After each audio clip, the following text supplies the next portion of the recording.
Sweeties অফিসিয়ালে আরও একবার welcome সবাইকে। সবাই কেমন আছো? আশা করছি অনেক অনেক ভালো আছো। আমি অনেক অনেক ভালো আছি। দেখো নতুন বউকে নিয়ে চলে এসছে, আর বাড়িতে নিয়ে যাওয়ার সময় কোলে তুলে নিয়ে যাচ্ছে। এই ব্যাপারটা কিন্তু বেশ দারুণ একটা ব্যাপার, কারণ সবাই খুব মজা করছিলাম। আর দেখো কি সুন্দর কোলে তুলে নিয়ে বাড়িতে এন্ট্রি করাচ্ছে নতুন বউকে।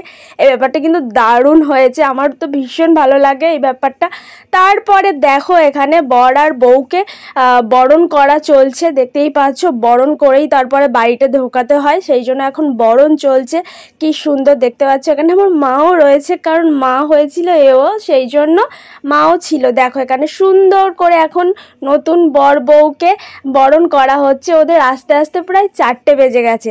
আর আসার সময় না মন্দিরে, মানে গ্রামের দিকে তো অনেক মন্দির থাকে, 3-4টে মন্দিরে প্রণাম করে তারপরেই কিন্তু ওরা ঢুকেছে। তো এটা গ্রামের নিয়ম, প্রতিটা গ্রামেই এরকম হয়। এর আগেও যত বিয়ে দেখেছি এরকম কিন্তু মন্দিরে মন্দিরে প্রণাম করে, ঠাকুর প্রণাম করে তারপরে বাড়িতে ঢুকতে হয়। তো দেখতেই পাচ্ছ নতুন বউ তো খুবই ক্লান্ত, কারণ এত দূর জার্নি করে এসছে। তাই জন্য দেখতে পাচ্ছ মুখে কিন্তু একটুও হাসি নেই, হাসি পালিয়ে গেছে। তারপরে দেখো এখানে কলসি নিয়ে দাঁড়িয়ে আছে, আরও কষ্ট হচ্ছে। তো দেখতেই পাচ্ছ ওদের বরণ হয়ে গেল, তারপরে কিন্তু ভাত কাপড় হয়েছে, সবই হয়েছে। সেইগুলো না আমি আর ভিডিও করিনি, কেন জানো? আমি বলেছিলাম আমি আনন্দ বেশি করতে চেয়েছিলাম, ভিডিওটা কম করতে চেয়েছিলাম, তাই অত শত ভিডিও করিনি। তোমরা তো শর্টসে দেখেই নিয়েছো, শর্টস তো দিয়েছি। তারপরে নতুন বউকে সাজাতে বসেছিলাম।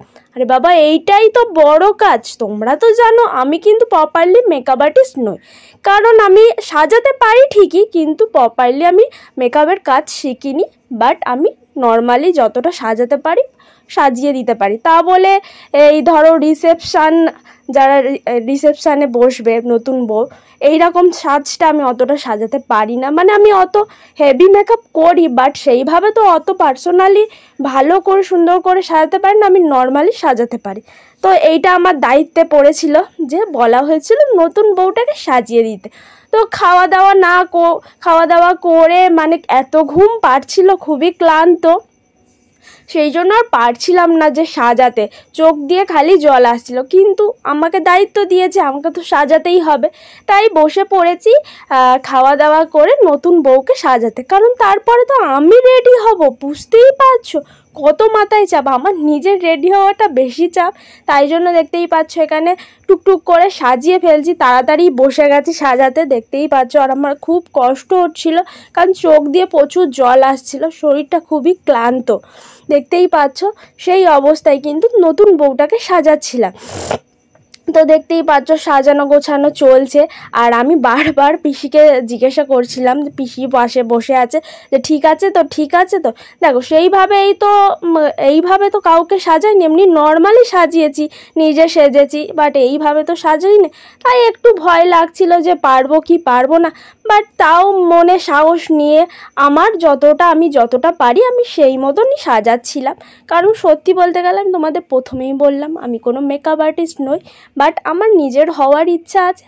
সো সেই দিক থেকে আমি একটু আধটু পারি, একটু আধটু বলতে আমি যতটা মেকআপ করি আমার মনে হয় আমি ঠিকঠাকই করি। কিন্তু এই রিসেপশানে যারা বসবে তাদের জন্য আমি পারফেক্ট নই, তাদের জন্য মেকআপ আর্টিস্টই ভাড়া করা উচিত। বাট আমাকে দিয়েছিল দায়িত্ব, আমি খুবই ভয় পাচ্ছিলাম। তো দেখো সেই ভয় নিয়ে কাজ শুরু করেছি। তো অলরেডি পুরো মেকআপই ডান হয়ে গেছে, দেখতেই পাচ্ছ। তারপরের গল্প নাই বললাম, সেটা থাক। তারপরে দেখতে পাচ্ছ আমি একদম সাজুগুজু করে রেডি। বলো তো আমায় কেমন লাগছে? আমি এই সাজে আমি ভেবেছিলাম চুলটা খোলা রাখবো, কিন্তু গরমে না আমি জানো একটু চুল খোলা রাখতে পারিনি। আর কী ঢংটাই মারছি, দেখো তো আমাকে লেহেঙ্গাটা পরে এই সাজে কেমন লাগছে। আমার কিন্তু ফুল মেকআপটা আমিই করেছি। তো তোমরা বলো এই লুকে আমাকে কেমন লাগছে। তো দেখতেই পাচ্ছ এখানে কত সুন্দর সাজানো হয়েছে। তারপরে দেখো আমি কি ঢংটা মেরে হেঁটে হেঁটে আসছি, তোমরা দেখাতে হবে না যে কেমন লাগছে আমাকে পার্সোনালি আমার তো খুব ভালো লাগছে। দেখো নিজেকে সবারই ভালো লাগে, নিজেকে তো আগে নিজেকে ভালোবাসতে হবে। নিজেকে বলি যদি নিজেকে খারাপ লাগছে সেটা কি হয়? তাই আমার মনে হয় আমাকে ভালোই লাগছে, কার ভালো লাগলো কি না লাগলো আমার দেখার দরকার নেই, আমার নিজের ভালো লাগছিল সেটাই। বাট তোমরা জানিও তো কেমন লাগছিল আমায়। কমেন্টে জানিও রিসেপশন লুকটা কেমন লাগছিল, মানে দাদার রিসেপশানে সেজেছিলাম কেমন লাগছিল। তো তারপরে দেখো এখানে খাওয়া দাওয়ার প্যান্ডেলের এখানে কত সুন্দর লাইটিংটা হয়েছে। দেখো আমি তাড়াতাড়ি খেতে বসে গেছি, কারণ আমাদের যেতে হবে বাড়ি, আমরা সেই রাতেই বাড়ি চলে যাব।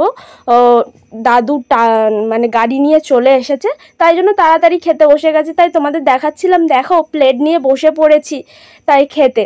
তো এখানে আমি ঠিকঠাক করে খেতে পারিনি সত্যি কথা বলতে গেলে। এই যে খাবার দেখছো, এরপরে আরও খাবার ছিল, সেগুলো তোমাদের দেখায়নি, জাস্ট প্রথমে যেটা দিয়েছে সেটাই দেখালাম। একটুও কিছু ঠিকঠাক করে খেতে পারিনি, সব নষ্ট করেছি। লাস্টে দেখো নতুন বর আর বউকে কেমন লাগছে সবাই জানিও। নতুন বউর সাথে দেখা করে বাড়ির দিকে যাচ্ছি। চলো, ভিডিওটা ভালো লাগলে লাইক কমেন্ট শেয়ার, পরে নতুন ভিডিও নিয়ে আসছি। বাই।